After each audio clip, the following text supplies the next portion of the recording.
Buenas noches, América. El Partido Comunista Chino festejó hoy sus 70 años en el poder con un desfile militar que puso de manifiesto las ambiciones globales del país. Grandes camiones con misiles nucleares diseñados para eludir las defensas estadounidenses, un dron de ataque supersónico y otros productos de 20 años de desarrollo armamentístico recorrieron el centro de Beijing mientras soldados marchaban frente al presidente Xi Jinping y otros dignatarios en la famosa plaza de Tiananmen.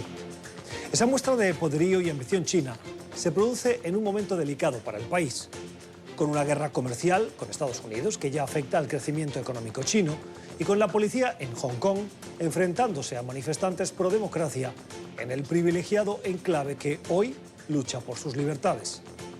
China sigue siendo una nación autoritaria con un férreo control del gobierno sobre todo lo posible e imaginable y con la fuerza y el poder para desplazar a Estados Unidos como la potencia dominante en el mundo.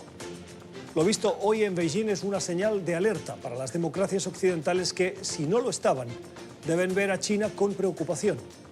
El régimen de Xi Jinping no tiene intención de cambiar ni de abrir el país a libertades. Más aún, hoy su poder asfixia a Hong Kong y amenaza a Taiwán. Tras 70 años, China no es ni puede ser un modelo. Es un régimen autoritario que, con la excusa de ofrecer mano de obra barata al mundo, ha consolidado a un lobo con piel de cordero.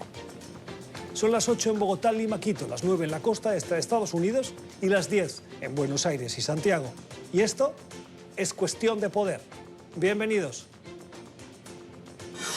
Victory is winning for our country. Hoy comienza un cambio de régimen político. Desde nuestros estudios en Washington, la opinión, el análisis y las voces que nos ayudan a comprender nuestro mundo. Es cuestión de querer, es cuestión de poder. Comenzamos y lo hacemos con algunas cuestiones de la actualidad que nos han llamado la atención, a las que les queremos poner algunas notas al pie o la voz de los expertos. Y la primera, desde Washington, nos gusta darle esa mirada a esa carrera por la nominación demócrata tan fundamental para esas elecciones del 2020. Y hoy lo que tenemos es una encuesta que nos revela el estado de ánimo, las preferencias de un grupo poblacional importante, porque, dicen los expertos, son los que al final le están metiendo pasión a las campañas, le están poniendo juventud. Son los universitarios. ¿Qué dice esa encuesta preguntada por sus intenciones, por sus preferencias en los candidatos no solo demócratas, sino Donald Trump incluido? Lo que vemos es que Elizabeth Warren ha superado a Joe Biden en esos datos de esa encuesta que ha elaborado College Reaction y Action, que es una empresa de noticias en Estados Unidos, y ha analizado esas respuestas dándole esa preferencia de la mayoría de los jóvenes universitarios en Estados Unidos a la senadora de Massachusetts. ¿Y quién le sigue? Sorprendente o no tanto, Donald Trump. Es la segunda opción para los universitarios en Estados Unidos. Y tras Trump, Bernie Sanders, Joe Biden en cuarta posición. Si bien parece que es el elegido o el preferido entre los votantes demócratas, miren lo que opinan los jóvenes. Biden, cuarta posición, seguido ya de otros candidatos como Jan Buttigieg, O'Rourke, Harris, Gabbard y Booker, cerrando esa lista. Se consolida Elizabeth Warren y lo hace, como también indican las encuestas nacionales y las encuestas en 3 estados que son clave. Los estados de New Hampshire, Iowa y también California. Elizabeth Warren a la cabeza. Y para los que dicen que todo es política en este programa, también esa referencia a otras cuestiones. Nos ha llamado la atención otra noticia gráfica. Interesante, el Índice Mundial de Innovación del 2019 que elabora anualmente la Organización Mundial de la Propiedad Intelectual. Lista a los países en función de su desarrollo en investigación y desarrollo, su inversión. El sector privado y el sector público cuentan. ¿Y qué vemos? Que el potencial en I+D en América Latina está casi intacto. Veámoslo en positivo, está todo por hacer y por lo tanto cientos de posibilidades. Los países más innovadores no los encontramos hasta la posición número 51, en la que está el primer país latinoamericano, Chile. Seguido en el 55 de Costa Rica y en el 56 de México. Y a partir de allí Le siguen Uruguay, Brasil, Colombia en el 67, Perú, Argentina y Panamá en el 75. La inversión en I+D+I, un reto para América Latina. Y la situación política en Perú también sigue llamando nuestra atención hoy en este repaso de algunas cuestiones de la actualidad. El presidente, o ya expresidente para algunos, Martín Vizcarra, frente al reto que le plantearon los congresistas, decidió disolver las Cortes y convocar elecciones, pero un grupo rebelde de esos congresistas le suspendió y juramentó a la que era su vicepresidenta, hoy Mercedes Aroz, que algunos dicen es ya la presidenta constitucional del Perú. Dos cabezas, dos presidentes, ¿a quién hacer caso? Una crisis constitucional en el Perú que deja profundas heridas abiertas, ya veremos cómo se resuelve, mucha incertidumbre y pocas certezas legales. Saludamos a esta hora al abogado y magíster en gobernabilidad, Jeffrey Radzinski. Señor Radzinski, gracias por estar con nosotros. Dos presidentes tenemos hoy en Perú. ¿A quién tiene que reconocer la comunidad internacional? Bienvenido. Buenas noches, un gusto saludar a la audiencia de NTN 24. Se debe reconocer al presidente Martín Vizcarra. Presidente Martín Vizcarra sigue en ejercicio y si bien es cuestionable, creo yo, la forma de interpretar para efectos de la disolución del Congreso que se ha dado ayer, es competencia del Tribunal Constitucional definir los alcances e interpretar la legalidad y constitucionalidad de este acto. En tanto eso no ocurra, el presidente de la República continúa en ejercicio y corresponde continuar reconociéndolo en el cargo. ¿Cómo cree usted que se destraba esta situación? ¿Quién va a tener la última palabra? ¿Qué sigue después de lo que estamos viendo en las últimas horas? El máximo intérprete de la Constitución en el Perú es el Tribunal Constitucional. Precisamente el órgano que ha sido materia de esta cuestión de confianza y se encontraba en proceso de elección a una serie de magistrados para ocupar cargos de autoridades en el tribunal. En ese sentido, es el propio tribunal el que debe resolver el tema. El asunto es que debe llegar una demanda, es decir, una solicitud de respuesta y una controversia formalmente al tribunal para que se pronuncie. El Tribunal Constitucional no actúa de oficio. ¿Cree usted que sería necesaria una reforma constitucional en Perú para evitar que situaciones como la que estamos viviendo vuelvan a repetirse en el futuro? Ve usted, en los últimos años se han producido varias reformas a la Constitución política del Perú. Algunas producto de consultas vía referéndum, otras a través de los mecanismos y procedimientos en el propio Congreso de la República. Creo yo que sí hay artículos que deben ser modificados en la Constitución política. En lo que discrepo es en la necesidad de una asamblea constituyente como piden algunos. Yo creo que sería un error. Creo que se debe mantener la estructura de la Constitución política aprobada en 1993, pero definitivamente sí revisar varios artículos, no solo que tienen que ver con la cuestión de confianza, sino también, por ejemplo, con las causales de vacancia presidencial. Es la opinión de Jeffrey Radzinski, es magíster en gobernabilidad, es abogado. Gracias, señor Radzinski, por estar con nosotros. Feliz noche. Y en este repaso de la actualidad, en esa lectura recomendada, nos fijamos también en el editorial que hoy publica El Comercio, precisamente desde Perú, con esa crisis constitucional, con el elocuente título de Perdimos todos. Esta crisis, este pulso de poderes que ha llevado al país a esa crisis que algunos hablan de la crisis del siglo. Dice el editorial que el Perú parece que no aprende de su historia y repite una y otra vez, aunque sea con décadas de por medio, estas crisis. Es lamentable, ciertamente, que este país vea llegar pronto el bicentenario de su independencia sin haber podido registrar nunca más de 3 décadas consecutivas de alternancia democrática. Como comentamos hace unos meses en esta misma página, resulta desolador que cada vez que un gobierno ha tenido al frente a un parlamento abrumadoramente opositor, el hilo constitucional se haya terminado quebrando de un lado o del otro, desde Guillermo Billinghurst hasta Alberto Fujimori. Hoy, el contador que llevaba corriendo, a pesar de todos sus altibajos, desde abril de 1992, ha vuelto a cero, y ello no puede movernos a la celebración.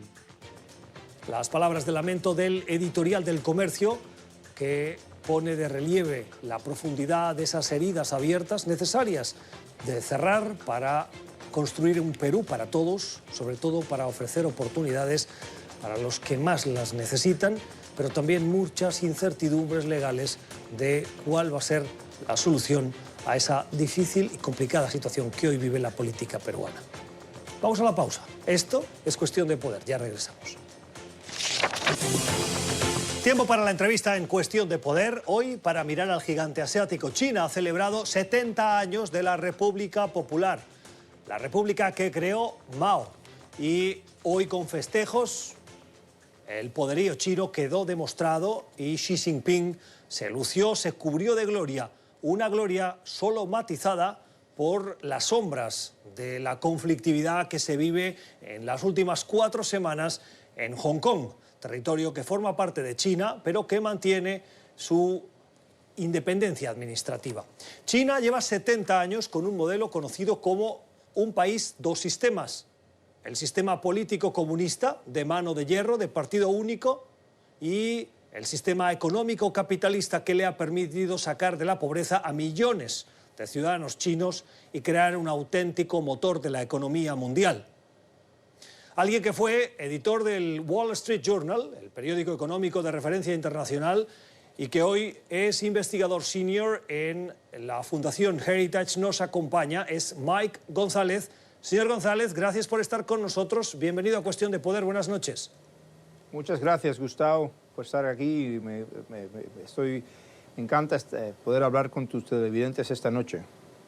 Mike, te pido un primer análisis de estos 70 años, un país, 2 sistemas. ¿Ese modelo ha sido exitoso? Bueno, yo no creo. El modelo un país, 2 sistemas nada más va para Hong Kong y se le ha ofrecido también a Taiwán.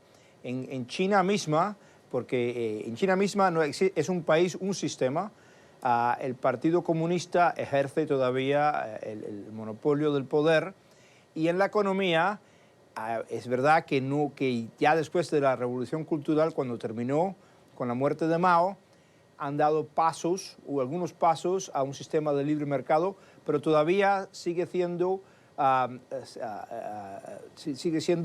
centralizado en Beijing, todavía sigue siendo dirigido por el gobierno. Podríamos decir que es un sistema corporatista que se parece más al de Mussolini o al de Salazar en Portugal, pero con matices bastante comunistas. Y de acuerdo, como decías tú, del modo de vista político, es completamente comunista, es un sistema de un partido solamente, la religión no es verdaderamente libre, no hay libertad de conciencia, no hay libertad de expresión, no hay libertad de muchas cosas. Entonces, yo creo que no hay nada que celebrar hoy. Hablemos de la parte económica. Si bien es cierto lo que decías, que los 2 sistemas los vemos probablemente en Taiwán y en Hong Kong de una manera más evidente, sí es cierto que el régimen comunista sí ha garantizado la propiedad privada en cierta manera y ha asegurado las inversiones internacionales. De lo contrario, el mundo entero, corporaciones de Europa, de Estados Unidos, de cualquier parte del mundo, no habrían acabado invirtiendo en China para encontrar un mercado más seguro, más barato. Sí, lo que pasa es que una gran parte de la economía china sigue siendo apoderada por lo que se llama en inglés State-Owned Enterprises, las compañías que pertenecen al Estado. y no se sabe nada del punto de vista de cuáles son el accounting, ¿no? La contabilidad de estas compañías, si están bien o están mal. Es un cáncer que existe en la economía china, estas compañías que pertenecen al Estado y que forman una gran parte del Producto Nacional Bruto chino. Este es cierto, modelo... como dice... Sí, dime. No, te quería preguntar si el modelo es similar al modelo cubano, en el que el gobierno y probablemente las personas vinculadas al ejército y al gobierno de los Castro, y en este caso de Miguel Díaz-Canel, controlan uno de los sectores más importantes, por no decir todos, pero uno particularmente, que es el del turismo. No, la economía china, después del 78, se ha abierto mucho más que la cubana. La economía cubana todavía es 80% pertenece a Gaviota, que pertenece al yerno de Raúl Castro, que sigue siendo el jefe del partido y el verdadero líder en Cuba. Como decías tú, después del 78, Mao muere en el 76, después del 78, cuando entra Deng Xiaoping, es cierto que le da a los chinos la habilidad a tener propiedad individual propia. Eso es una cosa, eso ha sido un gran paso que ha hecho que China haya avanzado muchísimo. El problema es que tiene un sistema muy mixto. Como decía yo, es un sistema no como el cubano. El sistema cubano es verdaderamente 100% comunista. El sistema económico chino se parece un poco más al sistema de Mussolini y de Salazar, que es corporatismo. Al principio de la conversación te preguntaba si el modelo de estos 70 años había sido exitoso y me decías, o lo ponías en duda. ¿Cómo describes entonces esa gran población china que ha salido de la pobreza en los últimos años con este modelo? Claro que si comparas a China, la de hoy, a la China que sufrió bajo la locura de la Revolución Cultural, China está muchísimo, muchísimo mejor. China, si comparas a la China de Mao, China es un paraíso. Pero si comparas a la China de hoy, a Taiwán, lo que podría ser China, porque Taiwán es un país chino, 100% chino. Taiwán tiene un Producto Nacional Bruto per cápita de $25.000 al año. El chino es nada más $8.000 al año. ¿Me oyes todavía, Gustavo?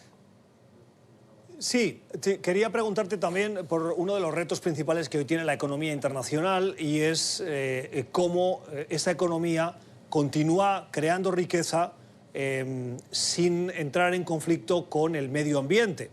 El Acuerdo de París, firmado por la mayoría de países del mundo, del que se ha retirado Estados Unidos, pero que cuenta, por ejemplo, con el beneplácito de China. Y me preguntaba cómo lo hacía el The Economist recientemente en un artículo, si para hacer frente a estos retos del cambio climático, de esas grandes economías, de esos monstruos económicos internacionales, es mejor un gobierno autoritario que puede ordenar y mandar determinados cambios en esas estructuras económicas o los gobiernos democráticos occidentales.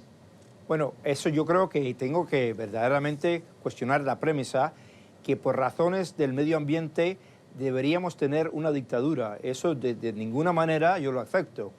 Y verdaderamente si ves a los gobiernos que tienen el medio ambiente más limpio, son las democracias de libre comercio que son capitalistas. Son mucho más limpias el nivel de medio ambiente que las dictaduras como la China.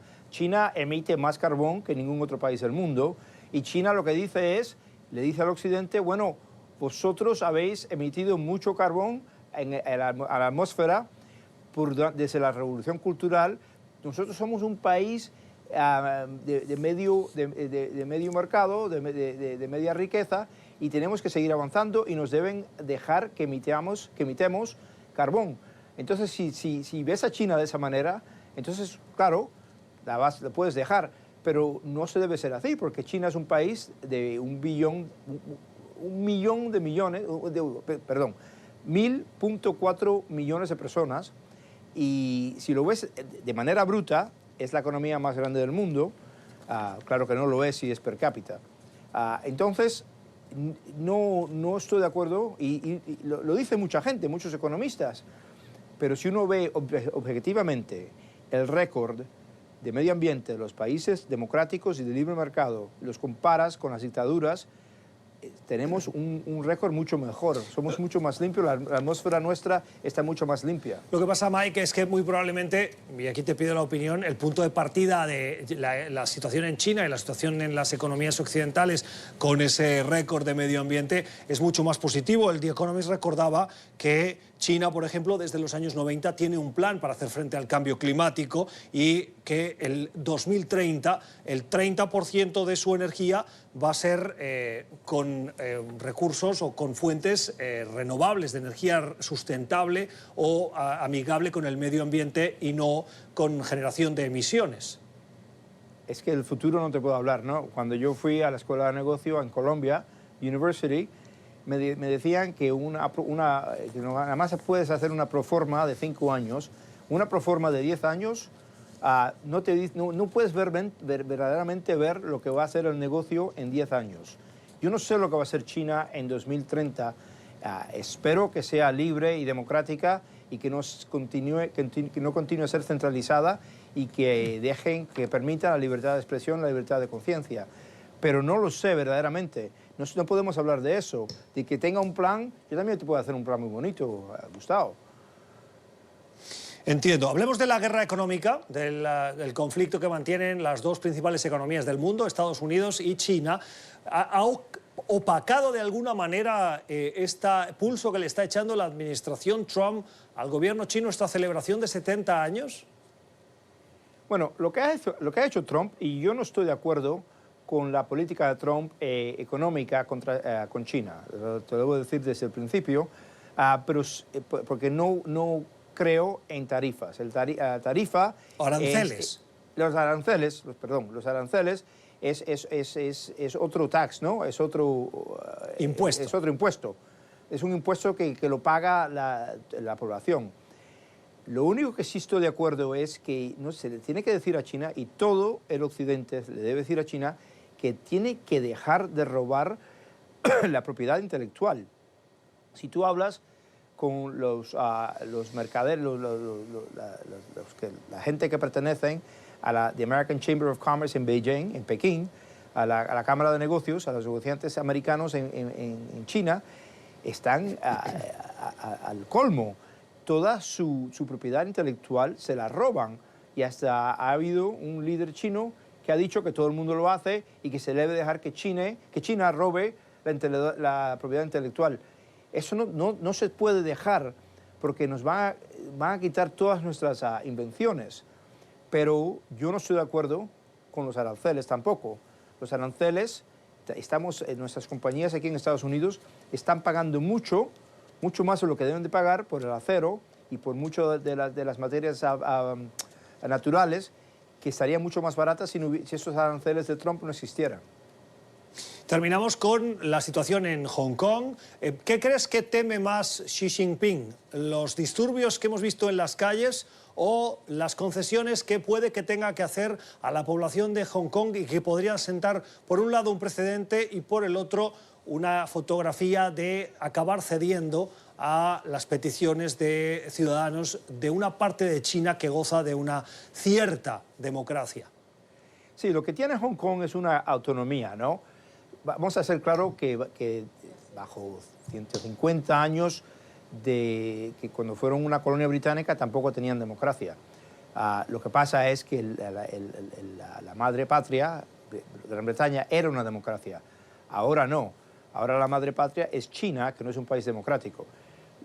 Yo creo que, y hoy, lo que ha pasado, estamos por la noche, pero más temprano hoy, acaban de tirarle a un muchacho de 18 años que está ahora en el hospital de condiciones críticas en Hong Kong. La policía de Hong Kong le ha tirado con balas verdaderas. Yo viví en Hong Kong 8 años de mi vida, nunca he visto esto.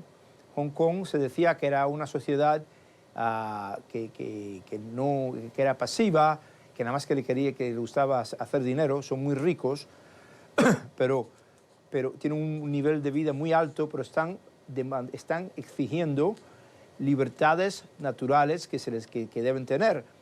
Y verdaderamente, si el monopolio en el poder que tiene el Partido Comunista Chino en China, no arriesga nada dejar que esta ciudad tan pequeñita, de nada más de 7 millones de personas, que puedan elegir a sus propios líderes, que puedan elegir a sus propios concejales, a su propio el presidente del Consejo. Esto no va a terminar el monopolio del Partido Comunista en China. No sé por qué le tienen tanto miedo. Es el análisis de Mike González. Es investigador senior de la Fundación Heritage en Estados Unidos y fue el editor del Wall Street Journal para Asia, con su visión, con su perspectiva de esta celebración de 70 años de la República Popular China y de la situación en Hong Kong. Mike, como siempre, un placer tenerte. Esperamos que lo podamos hacer con más frecuencia.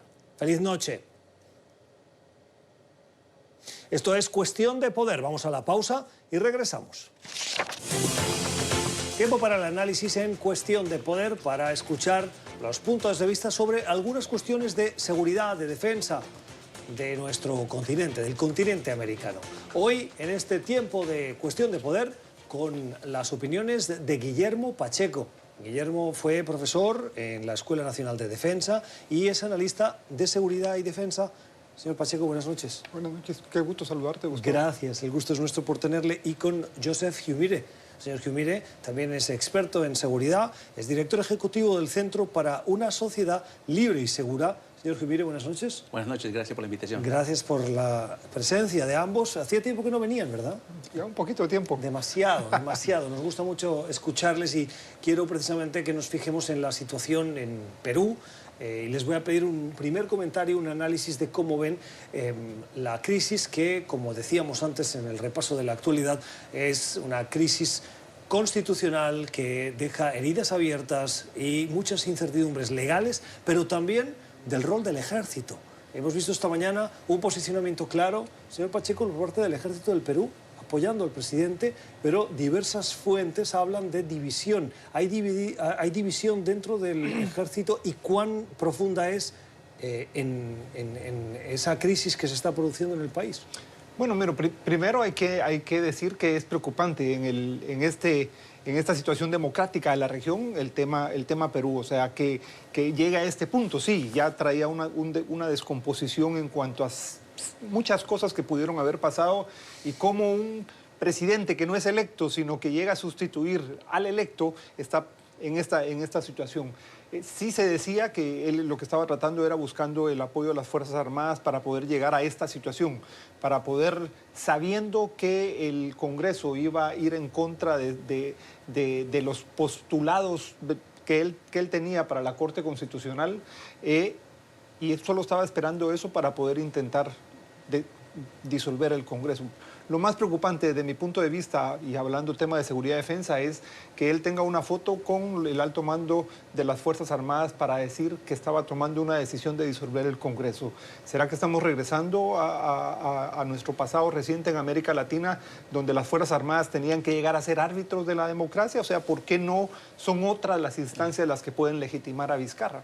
Bueno, no estoy de acuerdo con el profesor Pacheco en el sentido de que parece que estas calculaciones que hizo el presidente Vizcarra son muy calculados. O sea, tenía ya listo las Fuerzas Armadas en cualquier eventualidad que iba a disolver el Congreso. Creo que sabía que el Congreso iba a tomar la medida de tratar de sacarlo de la presidencia. Pero es más también, yo creo que Vizcarra siempre ha sido un presidente muy curioso, porque hay que acordar que no fue elegido por el pueblo, fue un traspaso después del caso de corrupción que salpicó a presidente PPK. Entonces, digo curioso porque aunque él ha dado una retórica pro-estadounidense, una retórica, por ejemplo, en contra de Nicolás Maduro en Venezuela, sin embargo, en sus relaciones exteriores había una cercanía con Evo Morales en Bolivia. Él se ha ido firmando acuerdos comerciales, acuerdos de defensa y seguridad con Evo Morales, y hay que entender que Evo Morales es el principal aliado a Nicolás Maduro en Sudamérica. Entonces, ese tipo de contradicciones, yo creo que un poco pone una especulación en dónde son las intenciones y la dirección que quiere ir presidente Vizcarra con este movimiento. Lo que pasa, permíteme llevarle un poco la contraria para generar el diálogo interesante. Nosotros hemos visto a Evo Morales ser recibido por Mauricio Macri no hace muchos meses, diría no hace semanas, en la que Macri le ofreció una recepción de jefe de Estado. No hay duda de que Evo Morales es el presidente constitucional de Bolivia y los intereses de Perú y Bolivia son muchos. ¿no es normal que Perú tenga una relación con Bolivia a pesar de que los puntos de vista ideológicos puedan divergir? Es decir, es diferente hablar con Evo Morales que hablar con Nicolás Maduro. No, bueno, yo diría un poco lo contrario, pero sí es verdad que quieres tener vecinos, buenas relaciones con tus vecinos. Obviamente Perú y Bolivia quieren tener buenas relaciones. Venezuela es una dictadura. Y también Bolivia. Pero Bolivia no es una dictadura. Hay elecciones. Y hay elecciones. Y va a haber elecciones y Evo Morales tiene un problema porque parece que no va a poder superar la segunda vuelta si en la primera no gana con la mayoría Y hay elecciones necesaria. en base de un referéndum que fue votado en contra la habilidad de que Evo Morales pues, se postula por cuarta vez a la presidencia. Bueno, pero ninguna democracia es perfecta, diríamos, ¿no? Bueno, y a pesar de eso, también estamos hablando de altos niveles de narcotráfico, estamos viendo de las mismas apoyos a nivel internacional con Rusia, China e Irán. Estamos hablando de un país que tiene una cantidad de características que se parece igual a Venezuela. Ahora, no hay la situación humanitaria, eso es distinto. Sin embargo, lo que sí hay es una alianza. Y si ves simplemente con las votaciones en las organizaciones de Estados Americanos o en la ONU, donde siempre Bolivia ha respaldado a Maduro de Venezuela. Entonces, no se puede decir que tampoco son separados los dos países. Pero en Bolivia no hay represión, persecución a opositores. Hay más que 100 políticos que están bajo persecución, exilados o encarcelados, incluyendo el gobernador de Pando, incluyendo el exalcalde de Tarija y también ex candidatos presidenciales que no podían postularse porque no les permiten. Entonces yo creo que es un poco decir que Bolivia es completamente una democracia, es tampoco la certeza de lo que pasa en el terreno de ese país. ¿Qué opinas, señor Pacheco? Mira, yo creo que no hay que ver ni de cerca ni de lejos el tema de Bolivia. Yo estoy de acuerdo, el tema de Bolivia es preocupante en cuanto que sigue siendo una base del socialismo del siglo XXI y de su cercanía con Nicolás Maduro. No dudo eso. Entonces, lo que sí es que además no solo de Evo Morales, el hecho, por ejemplo, que en el último tema del TIAR en la OEA, Perú se abstuvo de votar. Y siendo, por ejemplo, el Grupo de Lima habiéndose generado en Lima. Entonces, yo sí creo que el presidente Vizcarra estaba tratando como de sacar ya algunas cosas en relación a su cercanía a toda esta línea del socialismo del siglo XXI. No tengo tampoco la menor duda de que puede ser de esa manera. O sea, entrar al tema Evo Morales, creo yo que no es el tema ahorita si es o no una democracia, porque también en Venezuela hay elecciones, en Cuba hay elecciones, en Nicaragua hay elecciones, y podemos decir si son o no son democracias, pero creo yo que al final el tema, regresando otra vez a Perú, es por qué el presidente Vizcarra tenía temor en cuanto a este nombramiento que iba a ser de la judicatura el Congreso. ¿Por qué se estaba alejando un poco al tema de que podía investigar el Congreso? ¿Qué miedo le daba a él el Congreso? Entonces creo yo que o trataba él de generar otra línea o qué era lo que podía esconder el presidente Vizcarra. Cambiemos de asunto. En la ONU y el presidente de Colombia, Iván Duque, presentó un informe que en su momento fue muy esperado. Era un informe en el que se pretendía demostrar con hechos y con mayor profundidad las implicaciones del gobierno de Nicolás Maduro, el régimen de Maduro, con grupos de narcotráfico y con la guerrilla y paramilitares. Pero ese tiro parece que, en la expresión popular, le ha salido por la culata.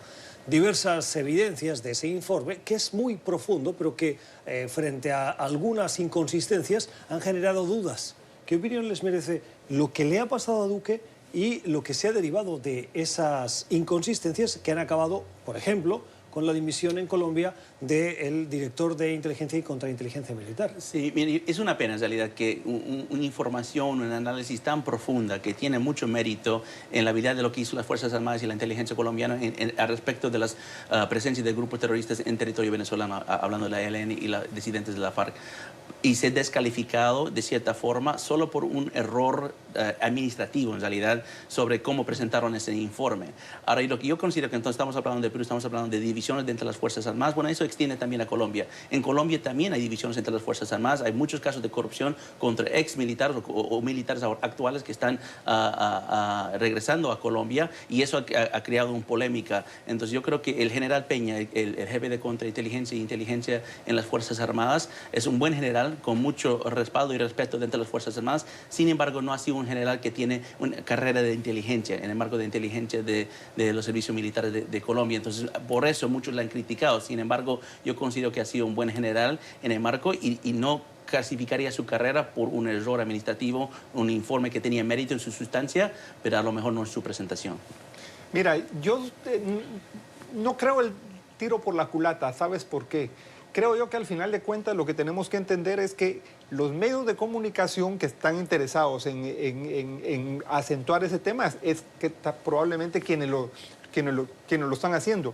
Pero tenemos que entender una cosa, ¿será que ese error va a definir que había o no apoyo de Nicolás Maduro a la guerrilla colombiana? ¿Será que ese pequeño error va a definir que el ELN y las FARC están en territorio...? Sí. No, en ese sentido, yo creo que el punto principal es, irrespectiva de cualquier error fotográfico o algún error en ortografía de ese informe, creo que ya es un hecho, ya es muy conocido, no solo en las Fuerzas Armadas, pero los medios y el público sabe que Nicolás Maduro ha apoyado a ELN y la FARC por mucho tiempo. Estamos hablando de décadas, dándole terreno, logística dentro del territorio venezolano. Entonces, yo creo que el hecho que quieren desclasificar ese argumento con algo tan sencillo, un poco muestra de que tan fuerte esa presencia está dentro del territorio venezolano. Y otra cosa que demuestra también, digamos, que no se puede quitar a pesar de ese error, es cómo Nicolás Maduro ha servido también de puente para que esas fuerzas rebeldes colombianas tengan relación con otras. Más adelante podemos hablar de eso, pero con otras que Nicolás Maduro también le da respaldo, no solo para que puedan escapar, sino que para que puedan estar en ese territorio. Por ejemplo, Hezbolá. Y esa es una preocupación que tiene la Organización de Estados Americanos, y este es el último tema que les propongo para nuestra conversación. En los próximos días, la organización va a avanzar en la presentación de un comité interno que pretende dar espacio a la coordinación, a una mayor coordinación y mayor conocimiento de la presencia de grupos terroristas en América Latina.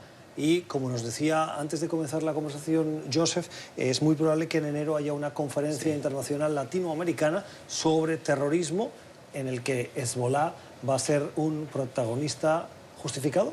Sí, claro. Esto sería la tercera conferencia de contraterrorismo hemisférico, incluía Canadá y Estados Unidos, donde la primera fue en Washington en 2018, en diciembre. El segundo fue en Buenos Aires, Argentina, en el marco del 25 aniversario del atentado a la AMIA, este pasado julio.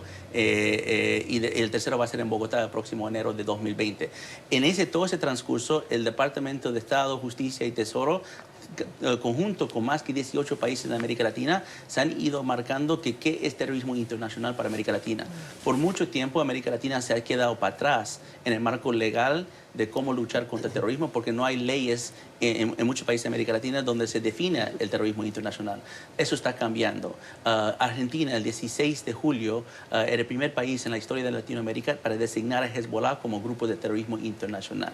A pocas semanas después, Paraguay lo hizo el 9 de agosto y se espera para la tercera cumbre, donde van a participar estos mismos 18 gobiernos de la región, que lo va a designar por lo menos Colombia y a lo mejor también Brasil. ¿En qué cambia que un país reconozca a esta organización como organización terrorista? Nos pone en el mismo idioma en términos de contraterrorismo con más que 57 países a nivel mundial. Por ejemplo, si yo soy en cualquier país de América Latina, Colombia, y yo hablo con mi contraparte, estamos hablando de terrorismo internacional, si yo no considero que Hezbollah legalmente está definido por sí, yo no puedo abrir investigaciones con presuntos miembros de Hezbollah, menos que no cometen otro delito como narcotráfico y lavado. Entonces nos pone en el mismo idioma, eso es importante para la lucha internacional contra el terrorismo. Yo creo que esto abre esas opciones que se puedan tener, porque creo que en la región, tal vez porque no tenemos atentados o situaciones grandes como las que ha tenido Europa, pero no podemos dejar de entender que muchas cosas del, por ejemplo, financiamiento, que es lo que en la triple frontera han estado Argentina, Paraguay y Brasil tratando de ver, y por eso Paraguay y Argentina han visto hacia Hezbollah, y es lo que pueden hacer ahora Brasil y Colombia. Pero tenemos que entender que la justificación, la preocupación del secretario Almagro está justificada. O sea, no tenemos que olvidar la relación que tiene Nicolás Maduro, Venezuela misma, con Irán y con todo el contexto donde se genera Hezbollah. Y no me parecería a mí extraño que dentro de la propia Venezuela hayan liderazgos de Hezbollah, y que Venezuela misma sea donde se genere mucho de lo que se hace fuera, para tener un centro de operaciones mucho más tranquilo. Esa es una preocupación colombiana. Hoy en día, en la comunidad de contraterrorismo, hay un concepto que se conoce que se llama la convergencia. La convergencia es cuando tienes el terrorismo internacional uniéndose con crimen organizado transnacional. América Latina sabe mucho de crimen organizado, a lo mejor no tanto de terrorismo internacional, pero la unión no es estratégica, sino en la logística. Hay los mismos abogados, contadores que están portando para grupos criminales como los carteles de droga, tanto como terroristas internacional, y hay ciertos países como Venezuela que está siendo un lugar seguro para esa logística. Entonces, eso es lo que creo que América Latina se está despertando ahora a esa convergencia. Las opiniones hoy en Cuestión de Poder, en este tiempo de análisis, de conversación contrastada con las opiniones de Guillermo Pacheco y de Joseph Humire. Señores, gracias por acompañarnos y por sus puntos de vista. Absolutamente, gracias. Gracias. Nosotros vamos a la pausa y ya regresamos. Esto es Cuestión de Poder. Tiempo para la cultura en Cuestión de Poder, para la recomendación que nos llega siempre al final del programa de la mano de Alexandra Colonamil. Alexandra, buenas noches. Buenas noches, Gustavo. ¿Cómo cerramos hoy? Bueno, hoy quiero hablar de arte, específicamente de una exposición que acaba de estrenar. Se llama La Última Dogaresa. Y acaba de estrenar en Venecia, en el Guggenheim. Guggenheim como ese museo que está en Nueva York, el otro que está en Bilbao y el que está en Abu Dhabi. Pero en el caso de esta de Venecia, lo interesante de este museo es que al centro de ella está la colección de Peggy Guggenheim, que fue una gran mecena del arte del siglo XX. Y esta exposición le rinde homenaje a esta gran mecena del arte a los 40 años de su muerte. Pero para los que no pueden llegar hasta Venecia y quieren saber más de esta gran adicta al arte, como ella misma se hacía llamar, tengo otra recomendación, que es un documental. El documental tiene por nombre Peggy Guggenheim Art Addict, que es Peggy Guggenheim, adicta al arte, como acabo de decir, que así ella se hacía llamar. Y es un documental de 2015 dirigido por la cineasta Lisa Imordino Brinland. Peggy Guggenheim Art Addict. Peggy Guggenheim, adicta al arte, el documental que hoy nos recomienda para los que no podemos viajar como nos gustaría a ese museo precioso de Peggy Guggenheim, que fue su casa y luego se ha convertido en museo en ese rinconcito de Venecia que a veces pasa desapercibido a los miles de turistas que la visitan, pero que siempre es recomendable. Gracias, Alexandra. A ti, Gustavo. ¿Dónde se puede ver, por cierto? La película está en una variedad de plataformas de estas de streaming. La pueden ver en YouTube, en Amazon Prime Video y hasta en iTunes. Queda anotado, pues, la recomendación cultural de esta noche. Nosotros vamos a las redes sociales para cerrar. Y el primer mensaje, un mensaje viral, que además da una lección. Es de Melissa Blake. Y el mensaje lo dice todo. Estoy segura de que todavía hay gente que piensa que soy muy fea para postear selfies. Quiero decir, ¿cómo podría la gente con discapacidades sentirse conforme en sus propios cuerpos? Mucho menos celebrarse a sí mismos y en realidad sentirse hermosos. ¿Quién hace eso? Yo lo hago. Eso soy. Qué bonito y qué presente tenemos que tener ese mensaje. Melissa Blake. Vamos a otras cuestiones más profanas de la actualidad. Saben que Rudy Giuliani, exalcalde de Nueva York y hoy abogado del presidente Donald Trump, tiene abogado. Y eso ha dado pie a que un abogado tenga un abogado porque defienda a otro. Bueno, véanlo usted mismo, el juego de palabras que hace este usuario de redes sociales que toma el acrónimo de ese Make America Great Again, ese MAGA que utiliza el presidente Trump, que inspira su campaña y que él lo traduce así. Que los abogados consigan abogados. Un último mensaje. Mijo, usted que está celebrando hoy el Día del Traductor, ¿me puede traducir qué ocurre en el Perú? Un poco de humor para una crisis profunda constitucional. Nosotros no somos traductores, pero le hemos pedido a nuestros analistas que nos ayuden con algunas claves de esa difícil situación por la que hoy pasa el Perú. Y antes de terminar, le recordamos una celebración hoy que tal vez ha pasado un poquito discreta, pero que para nosotros es importante y nos llena de orgullo. La del primer año desde que decidimos que este programa, Cuestión de Poder, pasara de semanal a diario de lunes a viernes, acompañándoles a esta hora de la jornada y siempre intentando traer lo mejor de este equipo de profesionales que está apoyando detrás de mí, que cada día les llevemos a esta hora de la noche las claves de la actualidad para comprenderla, escuchando a nuestros invitados. En nombre de todo el equipo les agradecemos que nos acompañen y este va a ser el primero de muchos otros aniversarios que van a venir con la misma ilusión, con el mismo compromiso de acercarles las noticias del día con la perspectiva que nos ayuda a comprenderlas. Feliz noche.